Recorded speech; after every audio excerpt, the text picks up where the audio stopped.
Están pues con nosotros Gustavo Alanís. Gustavo, buenos días.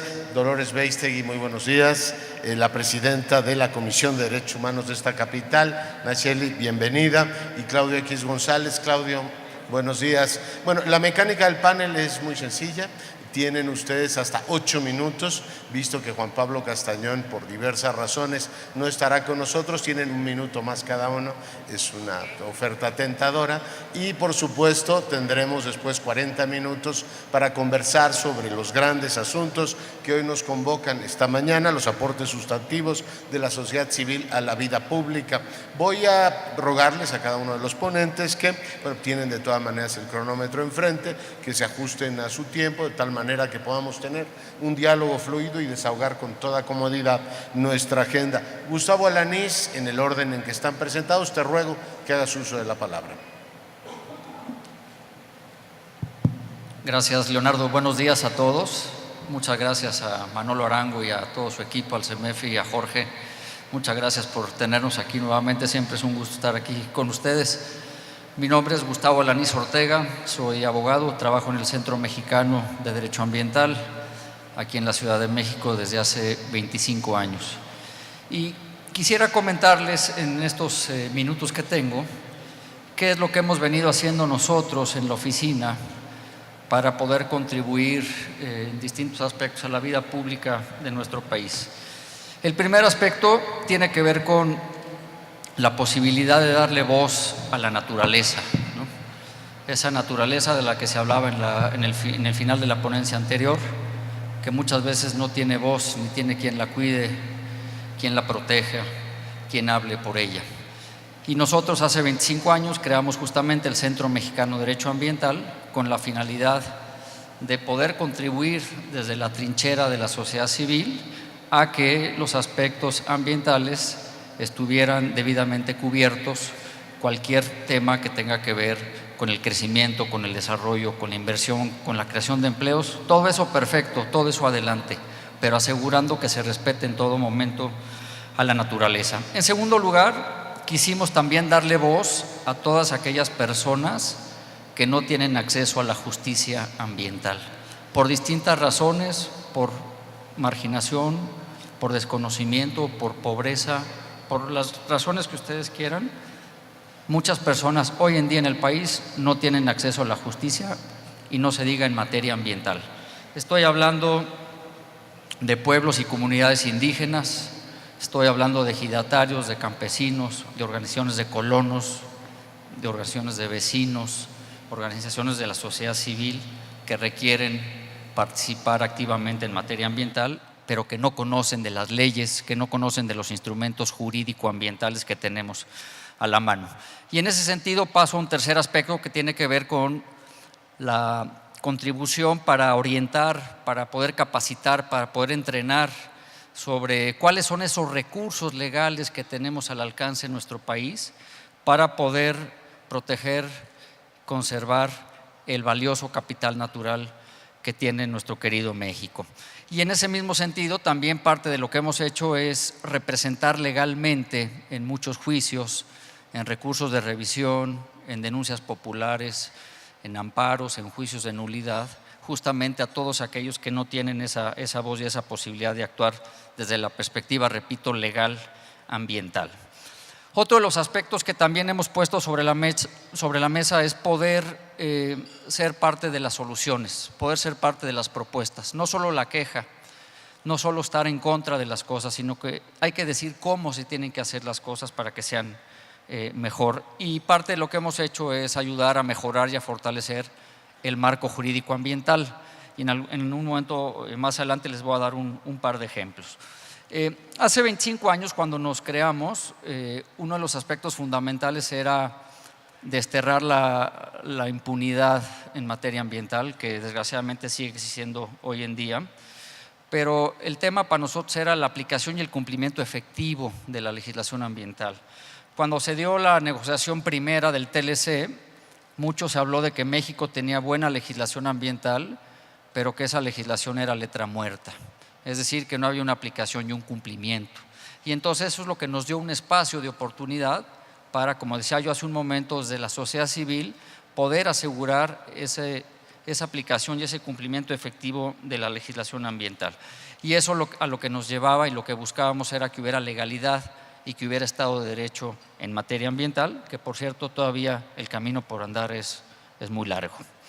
También parte de lo que hemos hecho en estos 25 años es visibilizar algunos casos en el contexto internacional.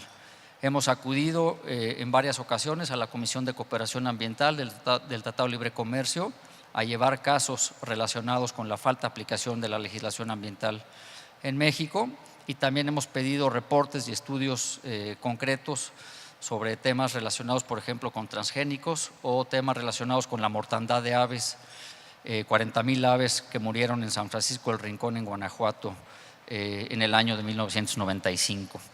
Y también, obviamente, nos apoyamos para esto en los medios de comunicación. Los medios de comunicación normalmente son aliados, simpatizan mucho con la causa ambiental y nos ayudan mucho a difundir el trabajo que hacemos. Pero no solo nos quedamos en las denuncias o en los recursos o en los juicios, sino que parte de lo que hemos hecho también es llegar a la Suprema Corte de Justicia de la Nación, y en los últimos años hemos ganado un par de casos en la Suprema Corte, uno para la tribu Yaqui en Sonora por un tema relacionado con el acceso al agua y la evaluación del impacto ambiental, y otro caso con los apicultores en Yucatán, que también logramos éxito en un caso como esos. Parte también de lo que hemos logrado hacer y ayudar y contribuir ha sido a través de la creación de oficinas regionales. Originalmente empezamos con una oficina aquí en la Ciudad de México. Ahora, ya después de 25 años, tenemos oficinas en Cancún, en Quintana Roo, con 5 abogados. Tenemos una oficina en La Paz, Baja California Sur, con 5 abogados. Una oficina en Valle de Bravo, con 3 abogados. Y una oficina en el Golfo de México, para trabajar toda la zona de Veracruz y estados vecinos. Y obviamente la oficina central que está aquí en la Ciudad de México, y esto lo hicimos con la idea de poder atender los problemas locales justamente ahí, ¿no? En la localidad, y no necesariamente a la distancia y desde acá, desde la Ciudad de México. Y hace un momento también les mencionaba que parte de lo que hemos hecho es contribuir con los marcos legales ambientales. Y les doy un par de ejemplos. Para el caso de la Ciudad de México, nos invitaron a hacer su primera ley de cambio climático hace algunos años, que es una ley que está en vigor. Y también tuvimos la oportunidad en el año 2003, 2004 de elaborar para el gobierno federal la Ley General de Desarrollo Forestal Sustentable, una ley que sufrió cambios y modificaciones recientemente y que se está ahorita trabajando en el reglamento respectivo. Pero no solo eso, sino que también hemos querido aportar en la elaboración de las normas oficiales mexicanas, las famosas NOMS. Y les doy un par de ejemplos. Uno es la norma 022, que tiene que ver con la protección y el cuidado de los manglares en nuestro país, y la otra es la norma 059, que tiene que ver con la protección de especies en riesgo y la protección de especies en peligro. El tiempo se nos viene encima, entonces rápidamente les comento nada más que partes donde también hemos querido contribuir ha sido en la creación de áreas naturales protegidas. Hemos llevado quejas también ante la Comisión Nacional de Derechos Humanos, por ejemplo, por la falta de publicación de los decretos de las áreas naturales protegidas, o por temas relacionados con la mala calidad del aire en el país, no solo en la Ciudad de México, sino en el país. Contribuimos a crear observatorios ciudadanos, como es el caso del Observatorio Ciudadano de Valle de Bravo. También hemos combatido muchos proyectos irregulares en el país, como fue en su momento el caso del Dragon Mart en Quintana Roo, que logramos una victoria importante. Y también comentarles en relación a la plática anterior, que hemos venido publicando ya durante los últimos 4 años informes sobre cuál es la situación de los defensores ambientales en el país. Esos informes los pueden consultar en la página del Centro Mexicano de Derecho Ambiental. No son nada positivos, desgraciadamente, porque la situación de los defensores va en detrimento. Cada vez hay más amenazas, cada vez hay más hostigamiento, asesinatos, cuestiones de esta naturaleza. No quisiera robarme más el tiempo, Leonardo, entonces lo dejo aquí y seguramente habrá oportunidad de comentar otros aspectos más adelante. Gracias. Te Muchas agradecemos gracias. mucho tu presentación y por supuesto tendremos tiempo de volver sobre estos temas. Le voy a pedir ahora a la directora del Papalote, Dolores Beistegui, que haga uso de la palabra, por favor. Muy buenos días. Bueno, es un gran honor estar aquí sentados. Quiero empezar felicitando a CEMEFI por estos 30 años.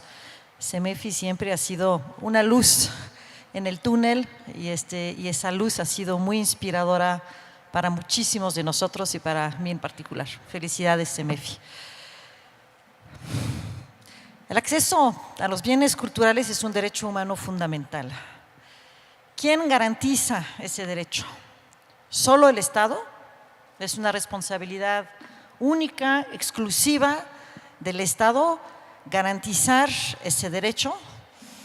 Si bien el Estado tiene la función, la obligación regaliana de regular la cultura, tenemos decenas y decenas de ejemplos que demuestran que cultura no está exclusivamente en manos del Estado.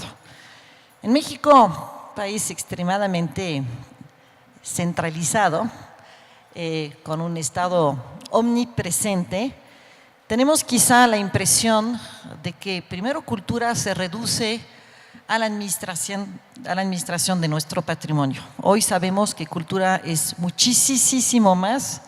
Creo que la ponencia que acabamos de oír nos lo recordó. Cultura es la gran herramienta de la construcción de tejido social. Y si queremos una ciudadanía comprometida, tiene que pasar por un acceso muy amplio y un reconocimiento muy amplio de ese derecho. Yo quisiera citar algunos ejemplos para que veamos que la preocupación por manejar bienes culturales existe desde hace siglos. Y quisiera empezar por una institución que seguramente todos conocen, que son las mayordomías. Las mayordomías fueron creadas en la época de la colonia. Son organizaciones religiosas porque ocurren al amparo normalmente de una iglesia, pero son organizaciones comunitarias, son organizaciones ciudadanas que velan por la identidad cultural de una tradición. Las tradiciones en México han sido un eje fundamental de la cultura y del acceso a los bienes culturales. Hoy día la fiesta de los muertos ya se ha vuelto una cosa, ya no quiero calificar, pero entre Coco, James Bond y Halloween ya no sabemos muy bien qué es.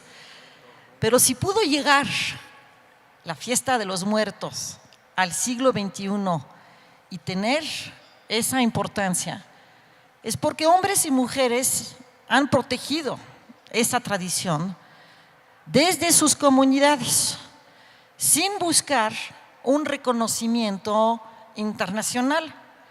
Lo hicieron porque era una cuestión de sobrevivencia, para poder resistir a N retos,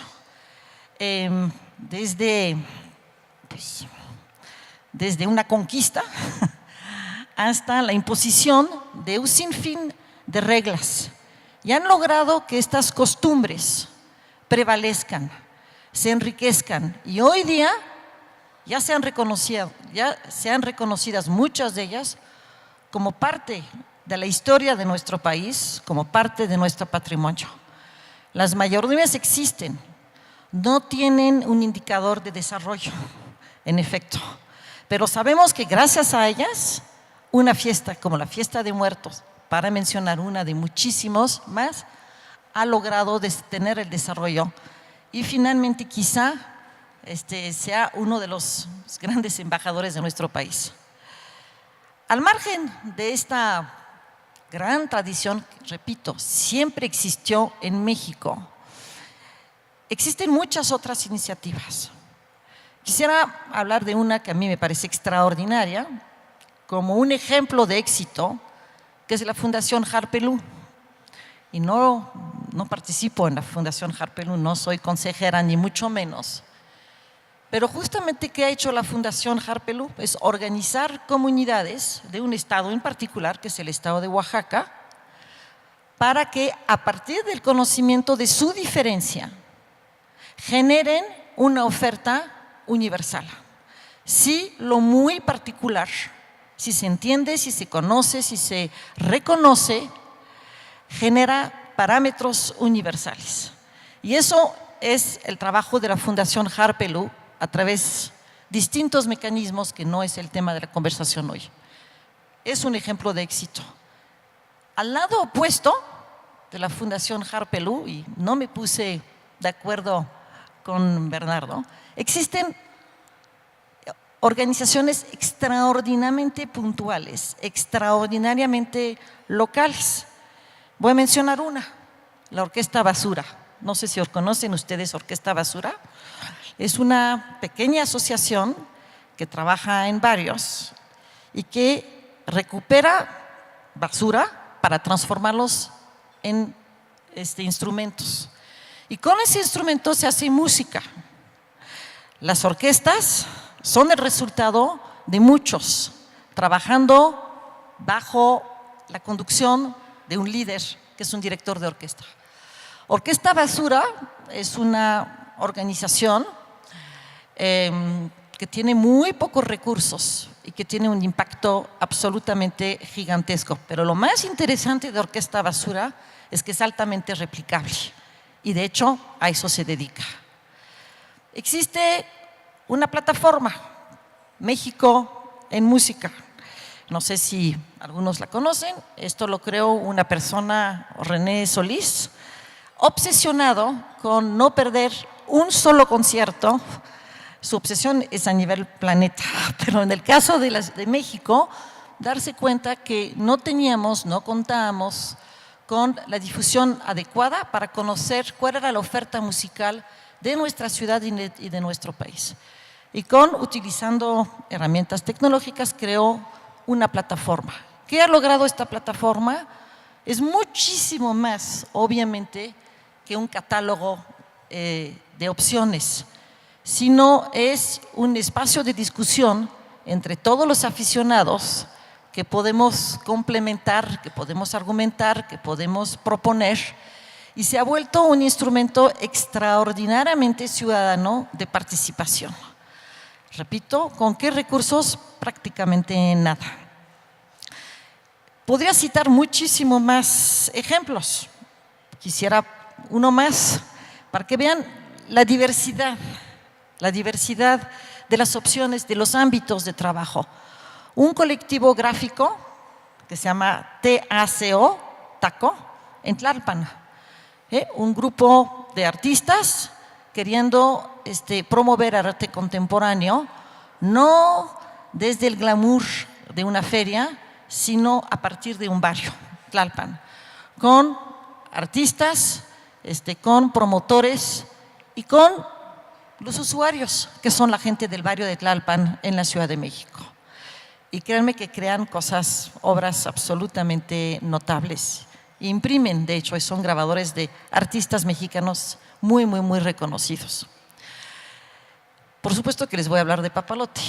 Como bien dijo Leonardo hace un momento, Papalote Museo del Niño es una institución que se creó hace exactamente 25 años y que fue creado a instancia del Estado, pero también de la iniciativa privada.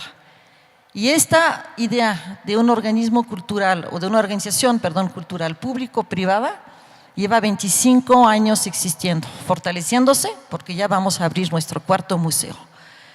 Con eso quisiera terminar para que podamos discutir y debatir mucho más. Volveremos sobre ello. Muchas gracias. Y bueno, pues muchas gracias a la directora del Papalote. Seguimos con este panel en el que, por supuesto, recordamos los principales aportes que en los distintos ámbitos, hemos hablado de medio ambiente, ahora de cultura, ha hecho la sociedad civil para que la vida pública sea, digamos, mejor. Volveremos de todas maneras en el diálogo sobre este asunto. Le pido ahora a la presidenta de la Comisión de Derechos Humanos de esta capital que haga uso de la palabra. Nacheli, por favor. Gracias, Leonardo. Muchísimas gracias a CEMEFI. No es la primera vez que ando por acá. Vengo de la sociedad civil, del trabajo exactamente de que muchas y muchos de ustedes realizan el día a día, y voy a regresar allá. Entonces, me da muchísimo gusto estar aquí. Yo quisiera abordar exactamente la pregunta para este panel en la lógica de los derechos humanos. Es decir, el primer planteamiento es que si hay algo que aporte la sociedad civil a los derechos humanos y a la construcción de esta lógica en el país, es que ellos, la sociedad civil, los puso en la paleta. Las organizaciones, las comisiones de derechos humanos estamos cumpliendo 25 años, mientras que las organizaciones que están trabajando todavía hoy en día con relación a los derechos humanos están cumpliendo entre 30 y 35 años.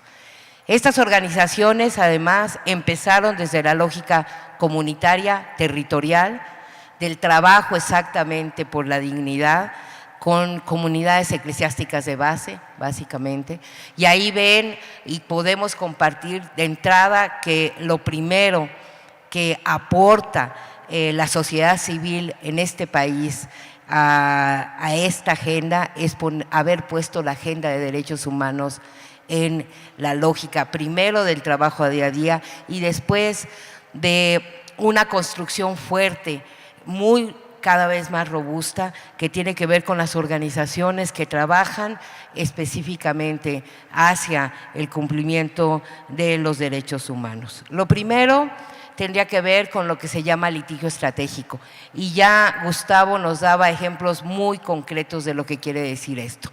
Litigio estratégico es cómo ante altas violaciones graves se hace un trabajo para poder acompañar a las víctimas, pero también para poder demandar al Estado que se restituyan los derechos. En el caso de SEMNA, pues vimos todo lo que tiene que ver con derecho ambiental, pero Rosendo Radillas, por ejemplo, que es ícono en términos de lo que la Corte Interamericana de Derechos Humanos impone al Estado mexicano por altas y graves violaciones a derechos humanos. Es una sentencia que se utiliza en todo el mundo alrededor de poner altos estándares de defensa.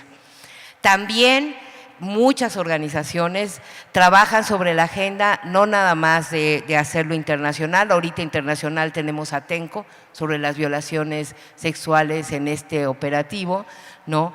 Tenemos a Ayotzinapan también en esta parte del litigio. Todo esto lo hacen las organizaciones de la sociedad civil y han logrado no nada más la restitución de derechos de las víctimas, sino, como les digo, ampliar los estándares.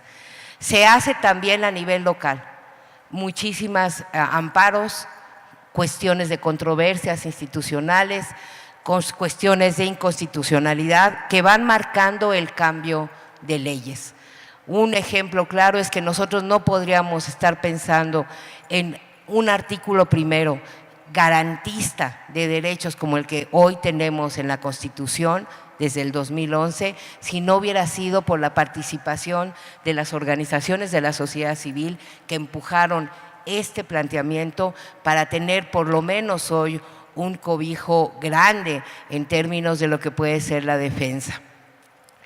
En esta hay muchos ejemplos y aquí, bueno, está Claudio, que ha impulsado ahorita, por ejemplo, la agenda de anticorrupción, la agenda de transparencia, todo eso, la agenda 3 de 3, todo eso que ahora es la agenda de desapariciones forzadas, la de la ley de búsquedas, la ley de víctimas, todas esas leyes que lastimosamente tenemos que tener en este país por la crisis y grave crisis y violación de derechos humanos, las tenemos gracias al empuje de la sociedad civil y de estas grandes organizaciones pequeñas y grandes también que se dedican a hacer esto, que es parte de la incidencia en política pública. El recorrido es grandísimo, ¿no? Tiene que ver con muchísimas leyes que se siguen empujando y miradas que se siguen empujando. Yo no tengo más que coincidir con Bernardo. Estado social de derecho tiene que entenderse solo y solo sí en juntos, sociedad y Estado, derechos humanos para todas y todos. Y entonces tenemos que empezar la discusión de que la filantropía no es asistencialismo. La filantropía hoy, 30 años después, está en los hechos y en muchas organizaciones que trabajan directamente con personas aquí, que hacen provisión de servicios en el día a día con este enfoque. Y ese es el gran reto, 70 años después, que este año cumplimos, de la Declaración de los Derechos Humanos. Esa es la ruta, porque finalmente no nada más, y claro que qué bueno, tenemos un gran bloque de organizaciones que hacen incidencia en política pública, que van a empujar con otros elementos en un nivel para que las leyes cambien, para que la norma cambie, pero no se podrá hacer si en territorio, si quienes están cerca, si quienes que trabajan con la gente no tienen esta visión. Y yo soy una convencida que la tienen, que la estamos construyendo, y el colocar este enfoque aquí a discutirlo es sumamente importante. No podemos pensar que solamente las grandes, digamos, este bloque pensante que tiene tiempo de elaborar leyes es quien va a contribuir para que verdaderamente los derechos humanos sean para todas y todos. En esta lógica es inaludible que no corresponde y no puede corresponder solamente a la sociedad civil, ni el camino democrático, ni tampoco los derechos humanos para todos y todas. Tenemos que tener alianzas, tenemos que caminar juntos. El Estado no puede ser un Estado fuerte si no lo es con nosotros, la sociedad civil. Y digo nosotros porque tengo la costumbre, yo soy Estado, fíjense, ¿no? Sin la combinación del Estado y la sociedad civil. Tenemos que de entrada ir de la mano, pensando que cuando se habla de defensa de derechos humanos, sí, en este país tenemos una dolorosa agenda de altas violaciones, pero también tenemos una dolorosa agenda del día a día de más de la mitad de niños y niñas y adolescentes en pobreza, ¿no? Y en esa lógica tenemos que ir y venir y empezar a construir desde este parámetro. Yo creo que además hay como varias cosas que tenemos que reflexionar.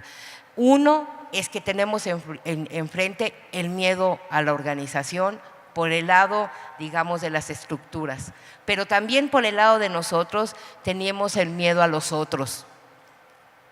Tenemos el miedo a que cuando estamos en el trabajo comunitario, si no es alguien que es nuestro referente, le tenemos miedo también a la organización. Y creo que en ese caso tenemos también que regresar a estas lógicas de trabajo de base de derechos humanos. Yo quiero finalizar esta primera parte de la participación compartiéndoles algo que dice Zeid Ra'ad al-Hussein, que es el alto comisionado de la ONU en Derechos Humanos.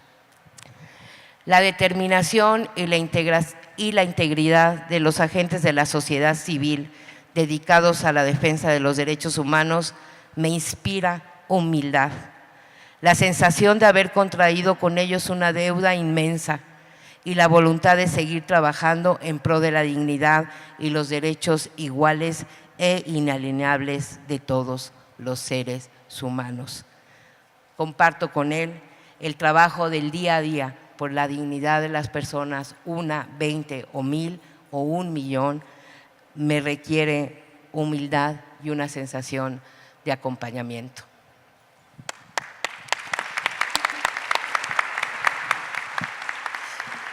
Bueno, agradecemos muchísimo a la presidenta de la Comisión de Derechos Humanos de esta capital, que además nos recuerde que es Estado y que hay una parte del Estado que no ve como enemigas a las organizaciones de la sociedad civil, pero hay otra parte que las sigue viendo como competidoras, desafiantes, y algo sabe Claudio de ese tema. Claudio, te escuchamos con atención.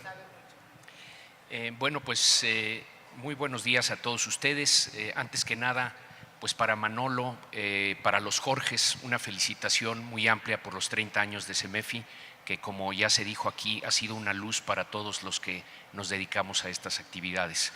Yo he aprendido mucho de CEMEFI, he participado mucho en sus foros, admiro mucho a sus líderes y han sido realmente pues una extraordinaria guía para todos nosotros y para mí en lo particular. También quiero decir que me da mucho gusto estar con Nacheli, con Lolita, con Gustavo y con Leonardo en esta mesa. Comentar, como ya lo hicieron mis amigos panelistas, yo creo que es evidente la importancia que ha tenido la sociedad civil organizada en cambios fundamentales en nuestro país. Ya se comentaban en materia ambiental, en materia cultural, en materia de derechos humanos. Podemos comentar en materia electoral, ha sido fundamental la participación, en temas de autonomías institucionales, en temas de seguridad. Y yo les quiero comentar brevemente lo que he intentado desde sociedad civil organizada, plenamente convencido de que los cambios en las dos materias a las que yo he dedicado mi vida profesional, que son educación y combate a la corrupción y la impunidad, los avances en estas materias no son posibles sin la participación de la sociedad civil organizada. No podemos solos, pero no podemos llegar a donde tiene que llegar México sin nuestra participación. Y esa participación, como lo he insistido una y otra vez, CEMEFI tiene que ser una participación profesional, tiene que ser una participación metódica, tiene que ser una participación muy resiliente, muy permanente, sin una gran resistencia de nuestra parte no vamos a poder adelantar en esta agenda. Son temas muy complicados.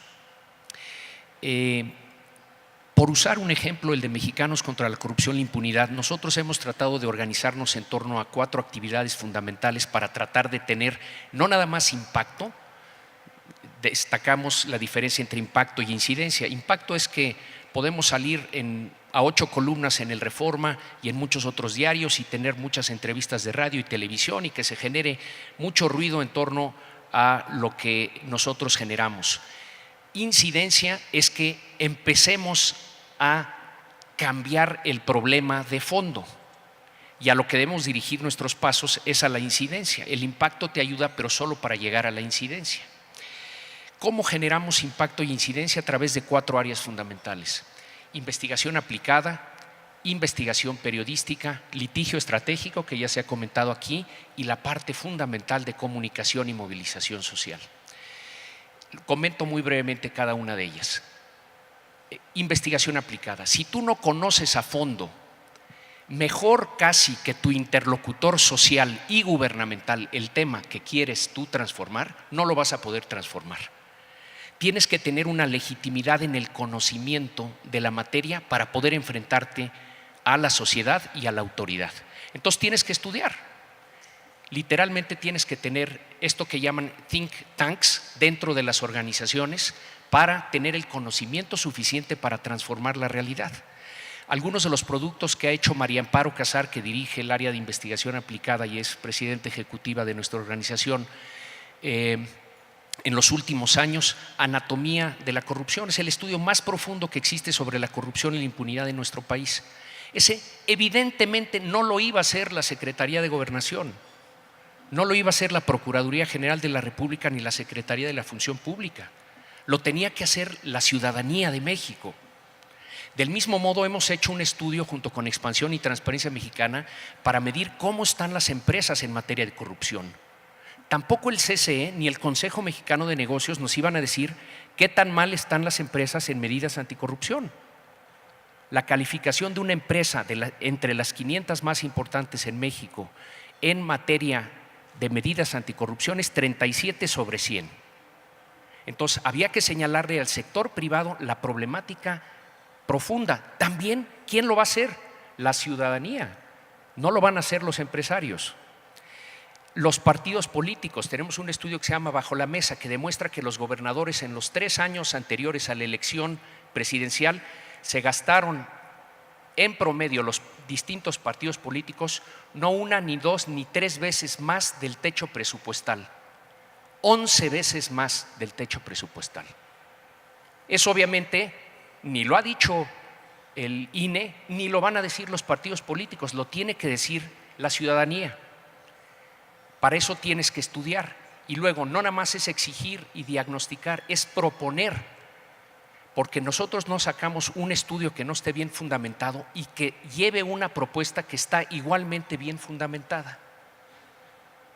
Entonces, el diagnóstico, la exigencia y la propuesta vienen del lado de la investigación aplicada. Luego, investigación periodística. Tenemos 10, 12 periodistas de primera línea, eso sí, Leonardo los conoce a todos, dentro de nuestro equipo. No se dedican al diarismo, se dedican a investigar a fondo la corrupción. En los últimos 13 años hemos sacado más de 70 investigaciones, entre las cuales constan con Animal Político las empresas fantasmas de Javier Duarte en Veracruz, los litigios laborales simulados de Roberto Borge en Quintana Roo, Odebrecht en México, porque era un escándalo en toda Latinoamérica, y en México, bueno, hemos podido probar que invirtieron por lo menos 15 millones de dólares en sobornos en México. La estafa maestra, ¿quién no conoce la estafa maestra? Toda esa información estaba ahí lista para ser investigada y nadie la estaba investigando. ¿Por qué? Porque falta libertad de prensa en nuestro país. Porque los medios de comunicación noticiosos no se atreven a investigar a aquel de quien dependen en materia económica.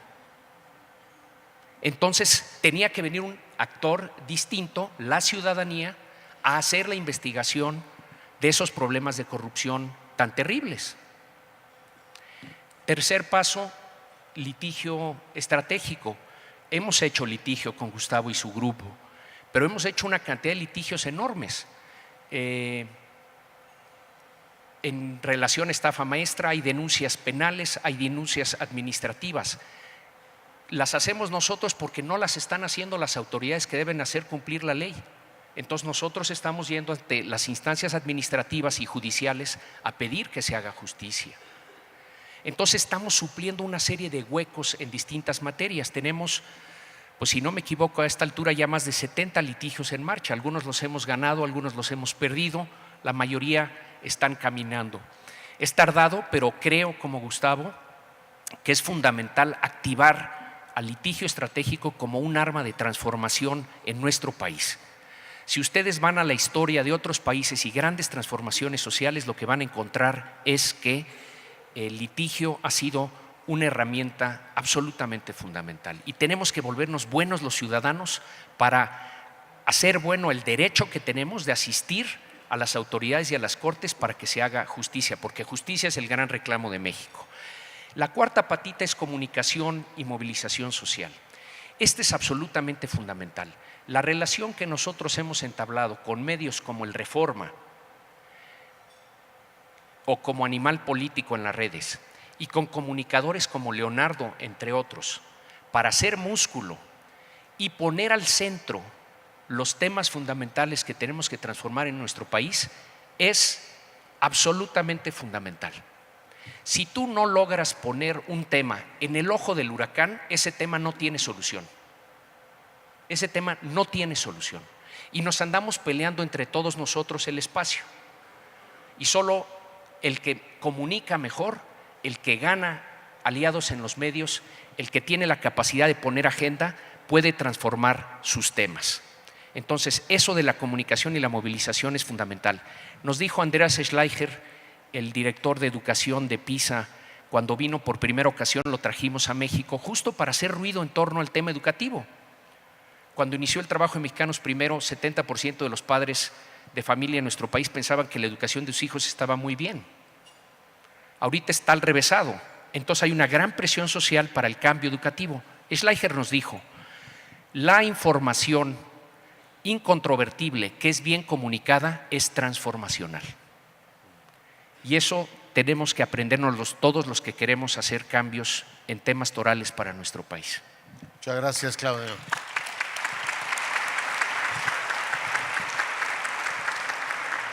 Bueno, pues muchas gracias, Claudio, por tu presentación. Bueno, tenemos ahora 40 minutos espléndidos para dialogar entre nosotros y hay dos temas del panel que creo que debemos efectivamente abordar. O sea, hemos hablado básicamente de cuáles han sido las principales acciones y aportaciones que se han hecho desde la sociedad civil, pero ahora vale la pena, si me lo permiten los panelistas, que ubiquen de una manera más precisa cuáles han sido los factores que han permitido generar estos cambios. De alguna manera lo han abordado en sus presentaciones, y cuáles son las dificultades que han enfrentado precisamente para que estos cambios se den. Y déjenme poner simplemente para inspirarlos sobre la mesa, y también a la luz de lo que han sido estos 30 años de CEMEFI. Como decía al inicio, yo he participado en varias ocasiones y he venido a lo largo de los años no solo aprendiendo muchas cosas, sino constatando la enorme madurez que algunas organizaciones de la sociedad civil han tenido.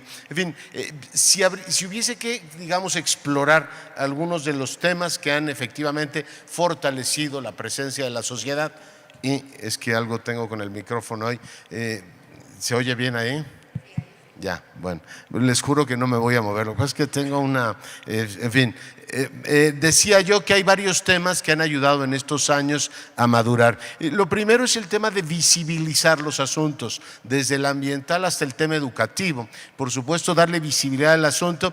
Yo no sé si nos pueden compartir algunas experiencias, ya Claudio entraba al tema de una manera muy clara, algunas experiencias que han sido particularmente exitosas, como por ejemplo tener un informe anual y decir, a ver, cada año les doy cuenta de cómo avanza el asunto, tener una permanente, digamos, referente externo, es decir, en todo momento lo que yo digo lo respaldo por una organización internacional que le da legitimidad. Si efectivamente estar muy cercanos a los medios de comunicación, si esto te da, como decía Claudio, en algunos casos impacto o incidencia, cómo lo han venido midiendo. A mí me gusta mucho el tema de litigar en tribunales. Me parece que este asunto es particularmente importante, y además, Gustavo, este tema de cómo hacer exigibles los derechos. Si las organizaciones de la sociedad civil nos deben ir enseñando a los ciudadanos en qué ventanilla nos quejamos cuando un derecho que nos es concedido simple y llanamente nos es denegado. Muchos de nosotros ignoramos cuál es el camino, cuál es la ventanilla en la que uno debería tocar. Si, por ejemplo, es importante o no trabajar en liderazgos regionales, no solamente tener los grandes liderazgos nacionales, las grandes figuras que son ustedes, sino ir trabajando el tema de los liderazgos regionales, si la creación de observatorios ha sido útil, que vaya o no acompañando los diferentes temas. Les pongo dos elementos más, si ha sido eficaz o no trabajar, por ejemplo, en las experiencias de Parlamento Abierto, en la construcción de leyes o en la participación de instituciones, ya sea de tiempo completo, como lo hace Nacheli ahora, o como consultores o miembros de consejos asesores, si ha sido más productivo una cosa que otra. En fin, creo que hay una gran cantidad de experiencias que a lo largo de estos años ustedes en lo individual han tenido, y me encantaría que nos comentaran un poco cómo las valoran y sobre todo qué obstáculos han tenido en estos tiempos. Gustavo, retomamos tu participación.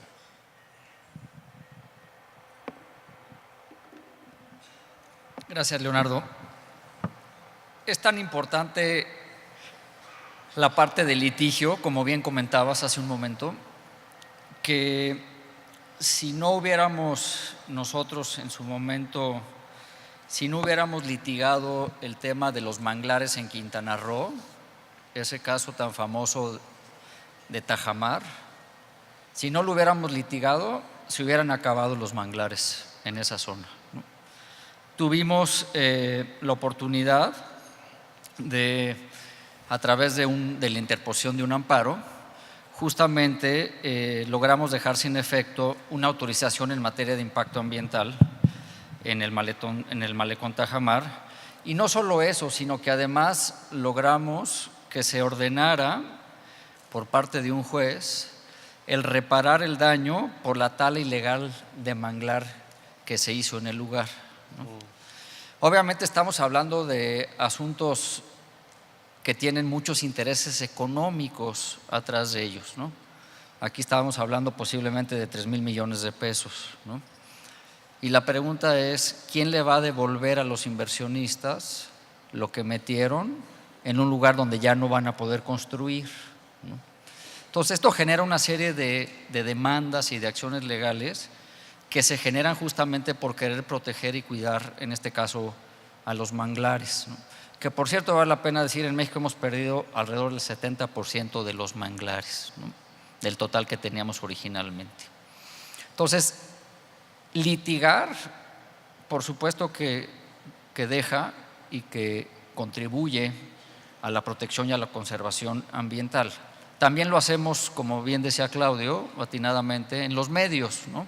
También nos apoyamos de los medios porque es una fuerza que va en vía paralela, ¿no? Se dan al mismo tiempo, y les diría yo que muchas veces los funcionarios públicos prefieren la acción legal a la mediática, porque cuando salen públicamente, mediáticamente y quedan mal parados, eso les cuesta más que cualquier acción legal que uno puede interponer. ¿Qué dificultades has encontrado? Pues mira, por ejemplo, cuando llevamos el caso del muelle de Cozumel en contra del Gobierno de México a la Comisión de Cooperación Ambiental del TLC, que además a la postre se volvió el primer caso en la Comisión Ambiental del Tratado, aceptado y resuelto, pues no nos bajaron de antimexicanos, de ir en contra de los intereses de México, ¿no?, que la ropa sucia se lavaba en casa, todo esto mediáticamente, ¿no? Y sin embargo, seguimos adelante y logramos el primer expediente de hechos en la Comisión de Cooperación Ambiental.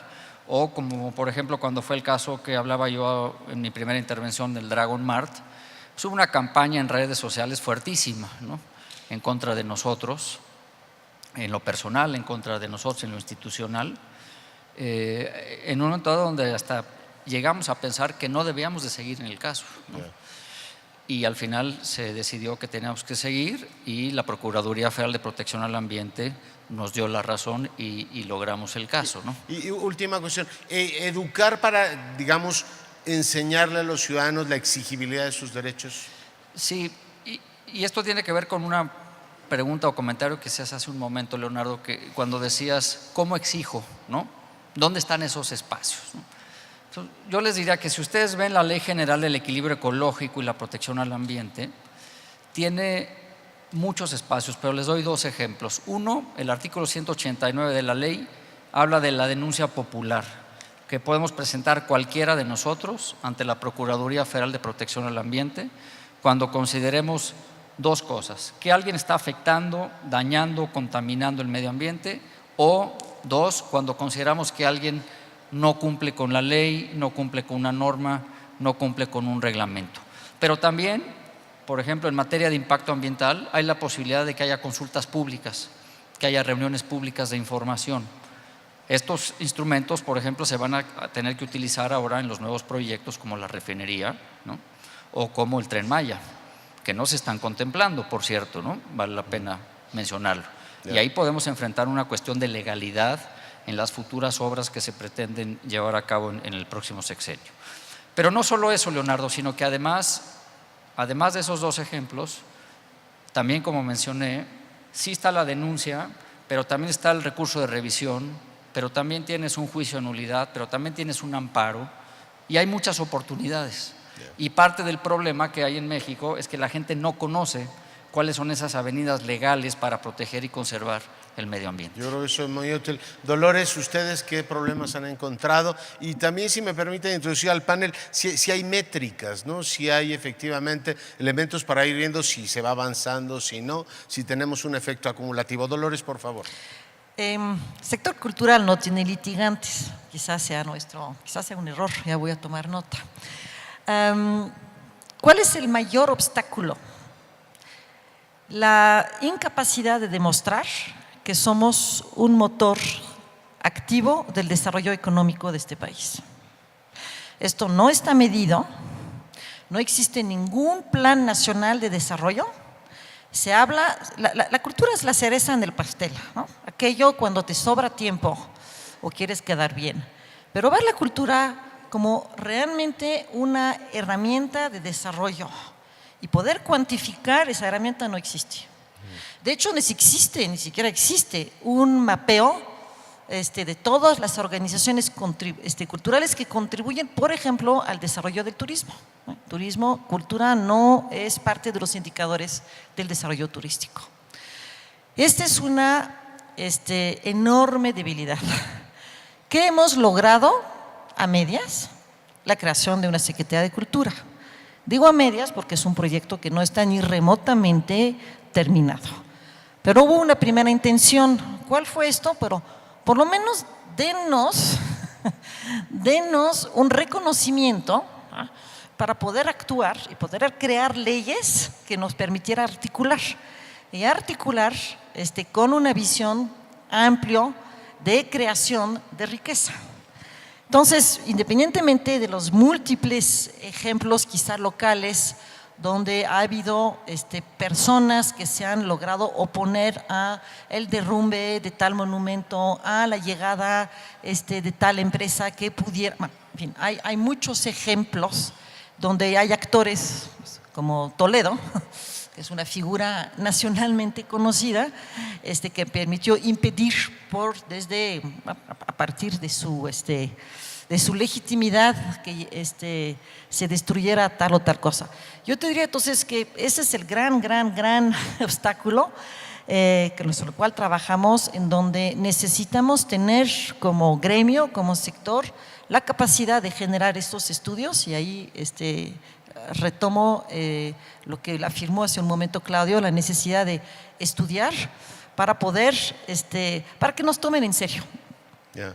Porque a veces veo yo en el tema cultural cierto buenismo y no necesariamente una articulación precisa, por ejemplo, con el tema de la prevención social del delito, que tengo la impresión, ya lo platicaba Toro hace un momento, que es un tema fundamental. Pero a ver, Nacheli, te ruego que hagas uso de la palabra y bueno, dímelo directamente, ¿es mejor estar de tiempo completo en las estructuras del Estado o a medio tiempo en comités, consejos asesores, etcétera? Es decir, ¿qué ha dado mejores frutos? Cuéntanos. No, yo creo que no es mejor estar tiempo completo en las estructuras del Estado. Como están. Gracias por la franqueza. Como están. A ver, un poco regresando a la primera parte, como para contestarlo así. Bien, a ver, ¿qué ha favorecido en términos de la sociedad civil el que estemos aquí? El proceso democrático, eso es muy claro. 30 años antes no podríamos estar viendo lo que vemos en términos de lo que hacemos, de lo que se hace como sociedad civil. Pero a la vez, paradójicamente, ese camino ha levantado antenas, ¿no? Las antenas que no comprenden que la gobernanza se da entre sociedad civil y Estado, que los procesos digamos de accesibilidad tienen que estar dados ahí porque eso te fortalece. Y entonces tenemos una serie de figuras, observatorios, tú los mencionaste, consejos, etcétera, parlamento abierto, que no podríamos, digamos, hace 30 años ni pensar. Pero el problema es que hay un gran problema de, digamos, de simulación, porque finalmente hay un gran problema del camino a la democracia, tal y como lo planteaba Bernardo, ¿no? Entonces, eso favorece y desfavorece y obstaculiza a la vez. ¿Qué otro elemento creo yo que no nos ha permitido o no nos permite hoy todavía seguir sumando obstáculos mayores? Lo primero, desde mi punto de vista, tenemos un montón de acciones comunitarias, de acciones de base, en donde no logramos que estas personas y estas organizaciones que están ahí tengan en la lógica la agenda de exigibilidad de derechos, ¿no? Y no estamos armándolas, no tienen las herramientas. Lo segundo, que es un riesgo que yo veo eminente, es la sociedad civil, sobre todo una parte en derechos humanos, en verdad se suma a uno de los planteamientos de Claudio, y es generar información confiable, litigios, etcétera, pero cada vez más tal parece que las decisiones no toman en cuenta la evidencia, ¿no? Y entonces, como no toman en cuenta la evidencia y pues deciden sobre otras lógicas, aquí yo veo un obstáculo que cada vez más vamos a tener que enfrentar, ¿no? Ante otras lógicas de cómo toman las decisiones, ¿no? Ya se vuelve una discusión bizantina, ¿no? Si no hay evidencia, Claudio. Claro. Bueno, en cuanto a cosas importantes, ya mencioné lo del estudio, lo del litigio, lo de la parte de periodismo. Insistir en la parte de ser muy buenos para visibilizar nuestros temas. Eso es fundamental. Tenemos que volvernos muy buenos narradores. ¿Por qué mi tema es tan fundamental y cómo podemos todos involucrarnos en la transformación del mismo? Y tenemos que ser creativos ahí porque hay mucho ruido y si tú no te distingues de los demás, difícilmente tú logras poner en el centro de la atención a tu tema. Por ejemplo, voy al tema educativo. Los estudios nos han ayudado mucho porque han visibilizado una realidad mucho más lacerante de la que pensábamos los mexicanos había en materia educativa. Pero no hemos parado ahí. Recordarán esta película de Panzazo. La publicamos en febrero del año 2012. ¿Por qué en febrero del año 2012? Bueno, una razón sencilla es porque en febrero casi nadie lanza películas. Entonces no estábamos compitiendo con Hollywood. Pero la segunda es porque en ese momento iniciaba la campaña presidencial de hace 6 años. Y asistieron todos los candidatos de todos los partidos, salvo el actual presidente electo, a la premier de esa película. Desde ahí ya estás generando una gran tracción, con una narrativa de indispensable cambio. Yo creo que de Panzazo ayudó a que se diera la reforma al tercero constitucional, la ley del servicio profesional docente, etcétera, etcétera. No nada más fueron los estudios y las propuestas, fue el sembrar el ambiente comunicacional y político para poder hacerlo posible, y en eso ayudó mucho de Panzazo. Otro ejemplo, pusimos sobre el segundo piso del periférico, también en materia educativa, lo que llamamos el abusómetro. Era un letrero de estos electrónicos, cartel electrónico, que corría a una velocidad vertiginosa. Tuvimos que hacer todo tipo de malabares técnicos para que corriera a esa velocidad, para mostrarle a México la cantidad de recursos que se desviaban del presupuesto educativo hacia aviadores, hacia comisionados, hacia personas en tareas administrativas y no educativas. Por lo menos 35,000 millones de pesos al año. Entonces imagínense a esta cosa corriendo para llegar desde el día 1 al día 365 en esa cantidad de 35,000 millones de pesos. Obviamente no lo pudimos tener ahí un año, pero con un mes bastó para que se empezaran a mover las Secretaría de Educación Pública para darnos información de cómo están los maestros, cuántos hay, y se ha limpiado esa base de una manera gigantesca, ahorrándole al país miles de millones de pesos al año, porque hoy hay muchos menos comisionados y aviadores que eso. Entonces, ser creativos en la comunicación, impactantes para generar incidencia. En cuanto a obstáculos, si me permites rápidamente, dijo dificultades, tenemos un chorro, ¿no? Pero quiero mencionar algunas de las que yo considero fundamentales. Mucho la neutralidad y la indiferencia de la gran mayoría de los mexicanos a los temas. Nuestra sociedad civil organizada todavía está muy desorganizada. Tiene muy poco punch, porque los que estamos aquí estamos muy involucrados, pero necesitamos tener ejércitos de personas atrás de nosotros si queremos hacer una diferencia. Y convencerlos a ellos de la necesidad de nuestras causas, de todos, de ellos y nuestras, es fundamental y no lo hemos logrado con suficiencia. Estamos muy débiles como sociedad civil organizada. Segundo, la incomprensión y la desconfianza de las autoridades, ¿no? De las salientes y de las entrantes. Las salientes, yo tengo 10 auditorías, queridos amigos, y casos. Eso es aleatorio. Aleatorias y espionaje comprobado, Pues sí. ¿no? Entonces, y de las entrantes, pues una clara señal, no nada más a nosotros, sino a todos nosotros, de que no hay confianza en eso que se llama sociedad civil. Porque así es como nos lo han hecho saber hasta ahora. Entonces, esa desconfianza de parte de las autoridades dificulta que podamos trabajar más con ellos y avanzar más con ellos. Nos ven muchas veces como competidores, no como coadyuvantes en un proceso de desarrollo nacional. y eso pues obviamente nos lastima.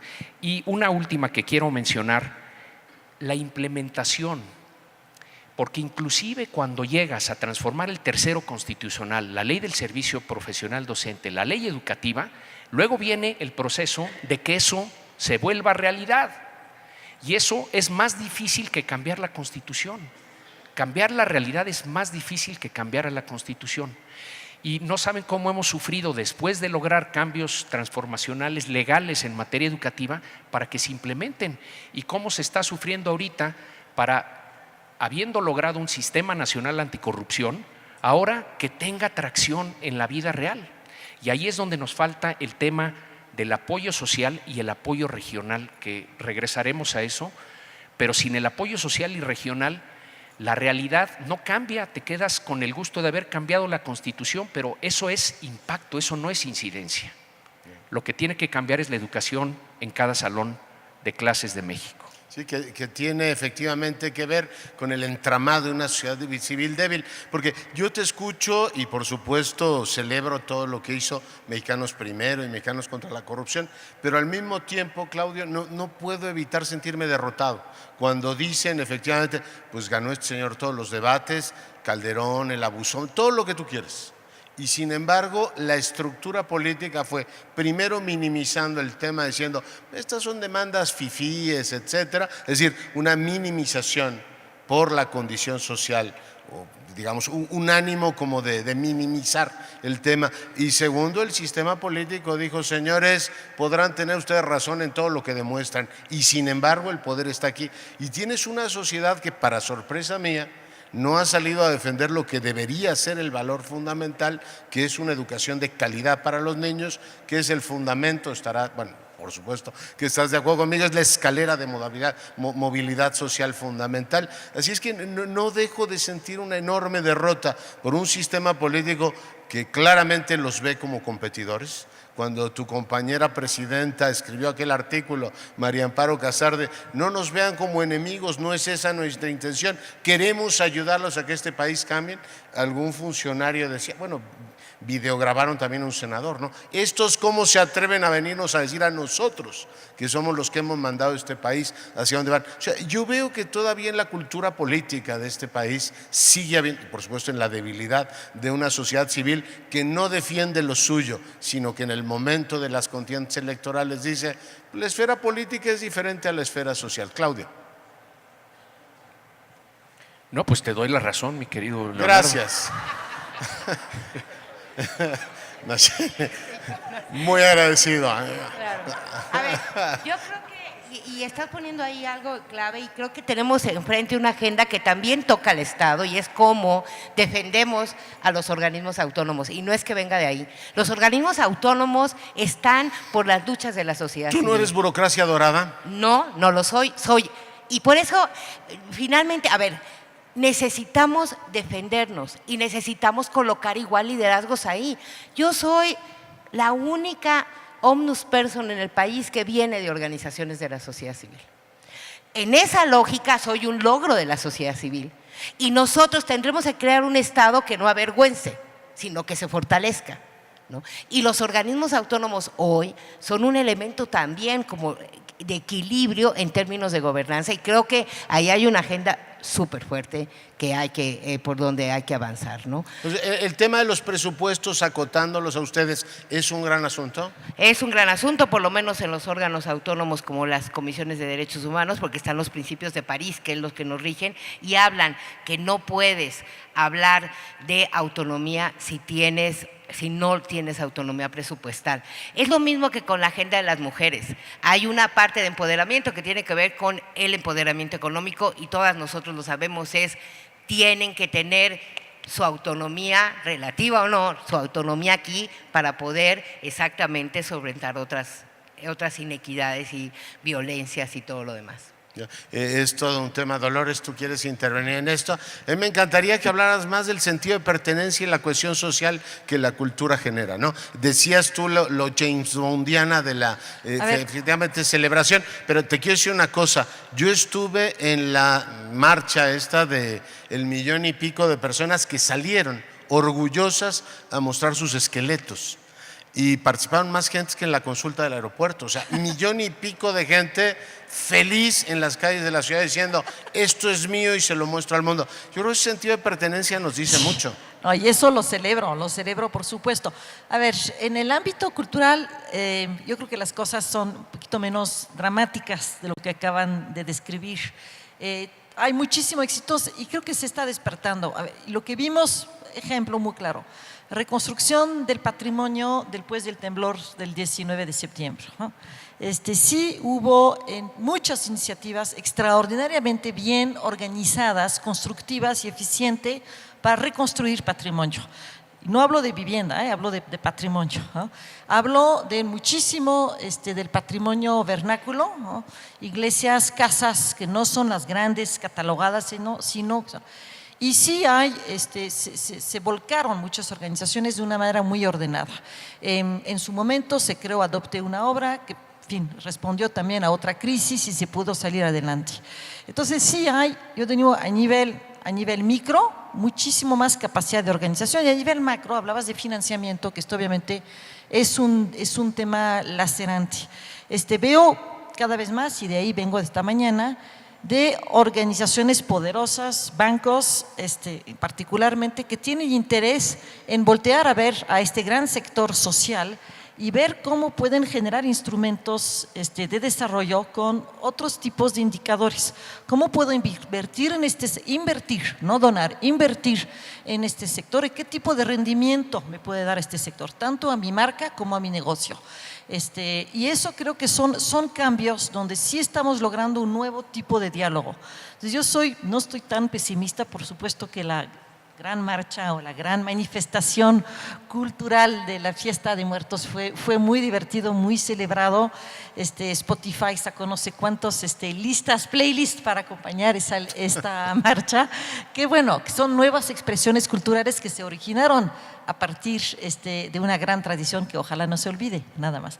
Entonces creo que en el sector cultural sí tenemos buenos ejemplos, mucho por hacer, mucho trabajar, pero yo creo que yo soy un poquito más optimista, sí, que lo que pueda llegar a suceder. Quizá es un sector muchísimo menos, yo no diría ofensivo, muchísimo menos amenazante que los que mis demás compañeros de panel están encabezados, representados. Pero te pregunto, el tema de la insularidad de la cultura no es un asunto, o sea, que sea vista como, mira qué bonito la cultura, a todos nos gusta, y no ponerla en el centro de la reconstrucción del tejido social, no ponerla en el centro de lo que es la prevención del delito, de la integración de los jóvenes. Aquí se hablaba de estas bandas de rock, no sabía que era tan barato, yo adoptaría 2 encantados por $300. Es decir, es una manera de decirlo, ¿cómo se llama? Frívolamente.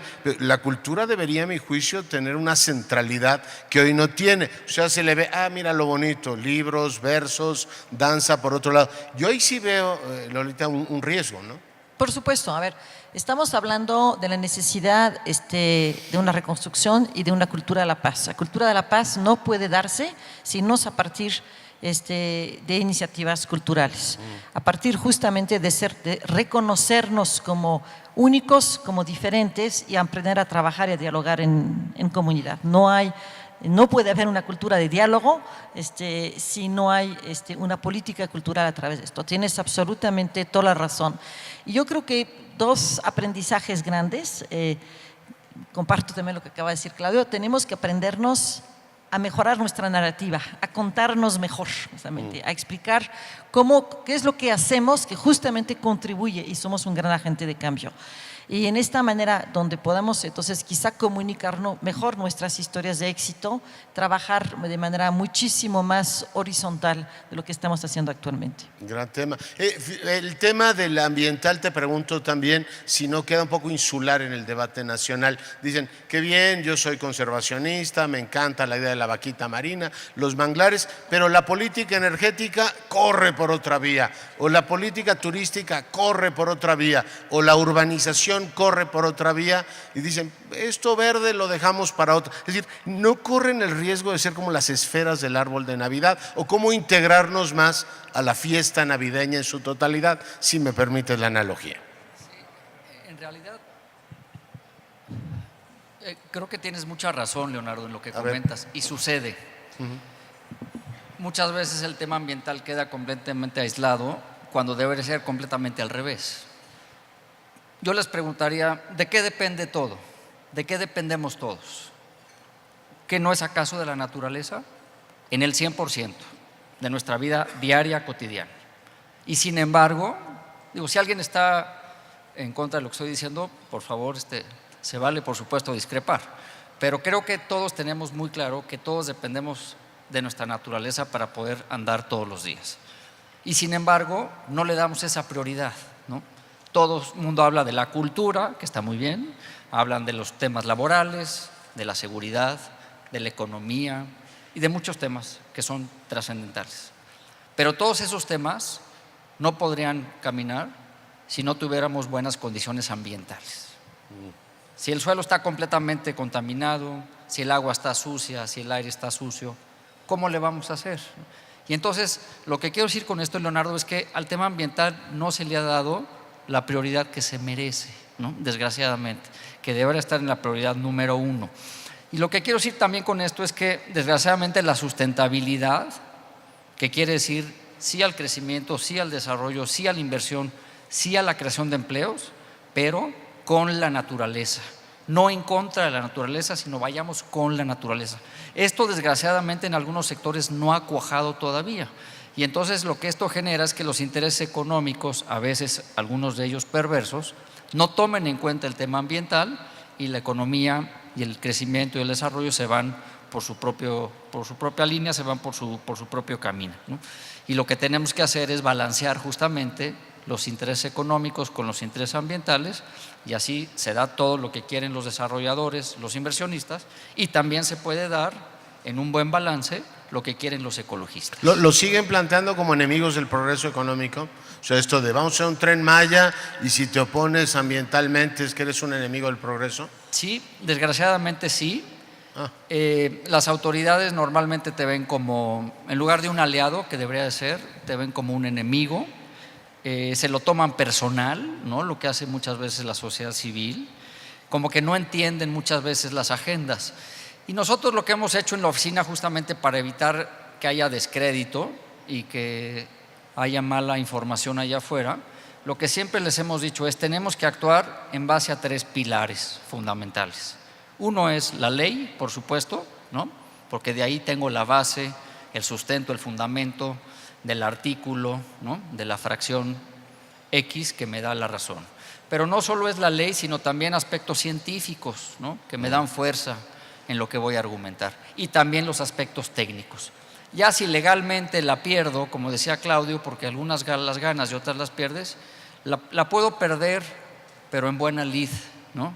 Pero yo no voy a perder un caso por una cuestión de aventar la piedra y esconderme, ¿no? Yeah. Porque no somos así. Y además, si lo hiciéramos así, eso iría en contra de la sociedad civil, en contra de su credibilidad, de su fortaleza, de su actuar, porque te van a tachar de que eres un fanfarrón y a la siguiente nadie te hace caso. Claudio. Nada más matizar de lo que comentaste, que repito que estoy de acuerdo, que usaste la palabra derrota, y esa yo no la comparto. Frustración sí, porque no avanzamos a la velocidad y con la profundidad que desearíamos, pero no hay que dejar de ver avances en los distintos campos que se han ido generando. Ya hay un historial que se está ahí gestando. Nunca es nada más en el sentido que uno desea y a la velocidad que uno desea, pero van cambiando las cosas. A ver, en materia educativa, estando amenazada parte importante de la reforma que se gestó en el año 2012-2013, parte de ella se va a mantener en pie.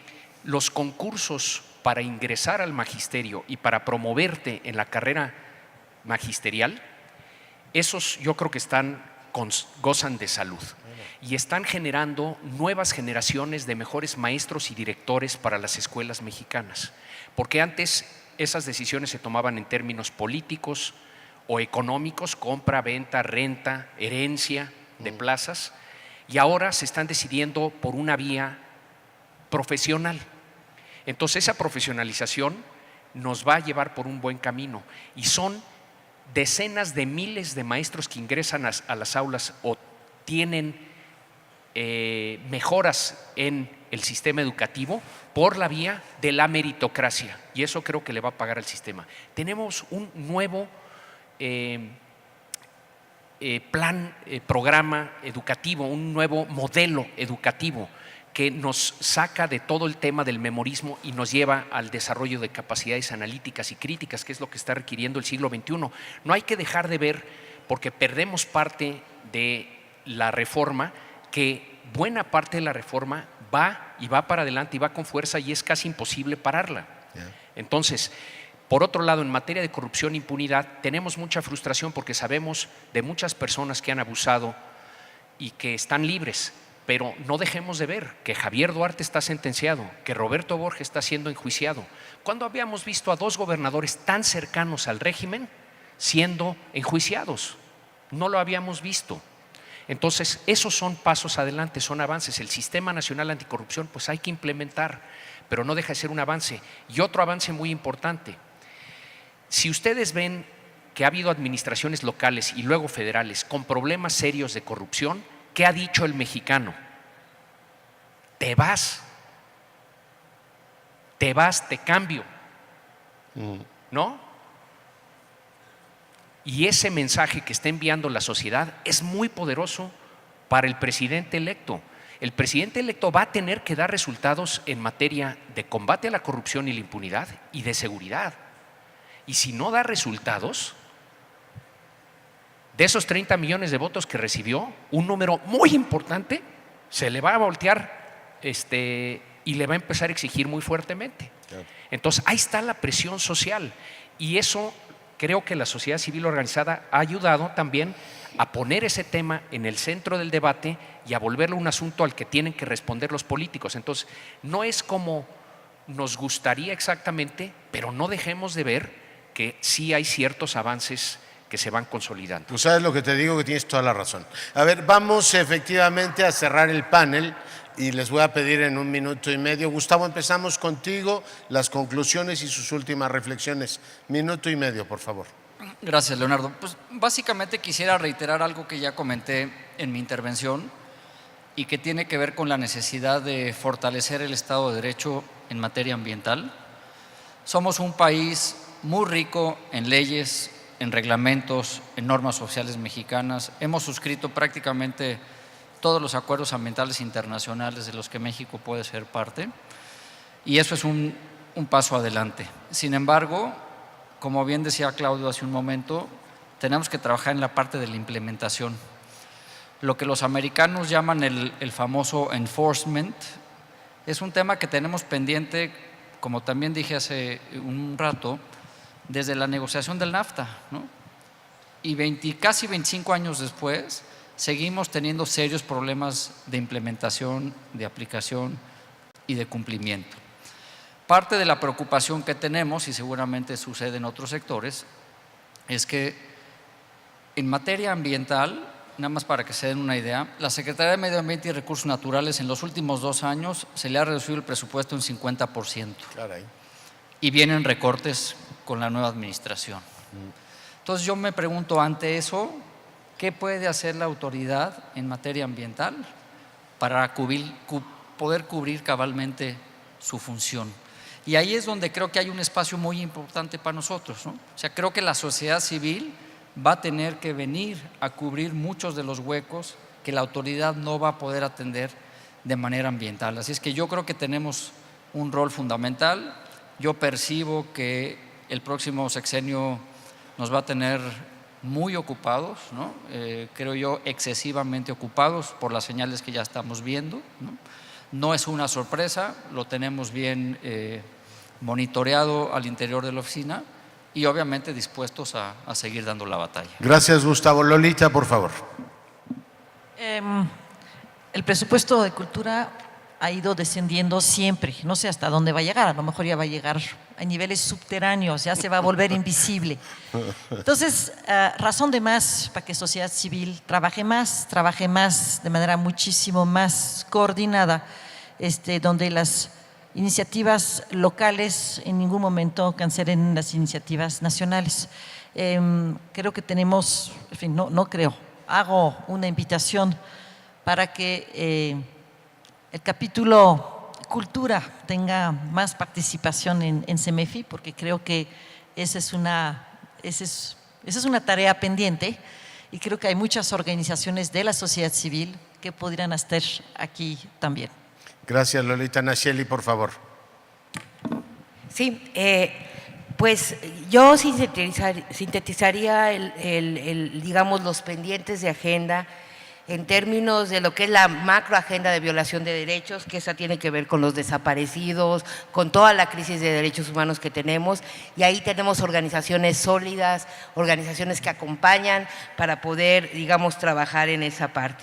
Sin embargo, creo que ahí hay como un pendiente que tendremos que seguir trabajando.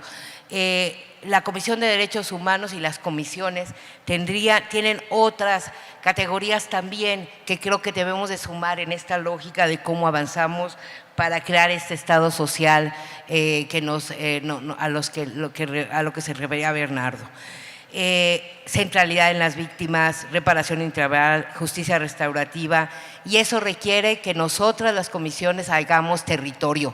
Y no lo podemos hacer sin el territorio de las organizaciones de la sociedad civil. Y ahí creo que en esa lógica, cuando se sepa y cuando sigamos avanzando en romper la percepción de que nosotros defendemos básicamente a delincuentes y que se avance en que nosotros nos sumamos en la lógica del trabajo de recuperación de la dignidad en todo terreno, ¿no? Y en eso hará lo que te preocupaba desde el principio, de cómo hacemos exigibles los derechos, cómo común y corriente todo mundo puede tener herramientas para hacerlos. En eso vamos a avanzar mucho y de la mano en términos de reestructurar este Estado, que en muchas partes es un Estado dolido. Gracias, Nacheli. Claudio, por favor. Bueno, de nuevo, muchas gracias al CEMEFI por la invitación. Retos importantísimos en materia de Estado de Derecho y educación para el sexenio que viene, pero creo que hay retos más allá de estos dos puntuales, fundamentales, que tenemos que atender todas las organizaciones de la sociedad civil. Yo soy un convencido que a los grandes países los hacen sus ciudadanos, no sus gobiernos, y que solo hay gobiernos buenos donde hay ciudadanos exigentes y comprometidos. A eso responden los buenos gobiernos, no son más virtuosos, están más exigidos, y entonces tenemos que nosotros seguirnos fortaleciendo. El panorama no está fácil, no está sencillo, está retador. Hay una manifiesta desconfianza de las autoridades que vienen en nuestro segmento. Eso hay que tenerlo en cuenta, hay que tratar de ganar su confianza en lo que sea posible, que nos entiendan. Yo creo que hay mucha falta de comprensión, de entendimiento de lo que hacemos y por qué lo hacemos. Como que a todo le quieren ver un trasfondo político, y creo que la gran mayoría de lo que hacemos no tiene ese trasfondo político. Muy importante, hay menos contrapesos hoy de los que existían en el país el 1 de julio. Y la sociedad civil organizada tiene que crecerse al reto para ser un contrapeso en materia ambiental, en materia cultural, en materia de derechos humanos, en materia educativa, en materia de seguridad, en todas las materias, porque estamos activos en todas las materias. Y ahí la lógica que yo sugiero es que tenemos que contribuir en todo lo que nos sea posible al éxito de la siguiente administración, pero también resistir en todo lo que sea fundamental resistir. Muy bien, Claudio. Pues quiero pedirles, por favor, a todas y a todos ustedes que le demos un aplauso a los panelistas. Muchas gracias.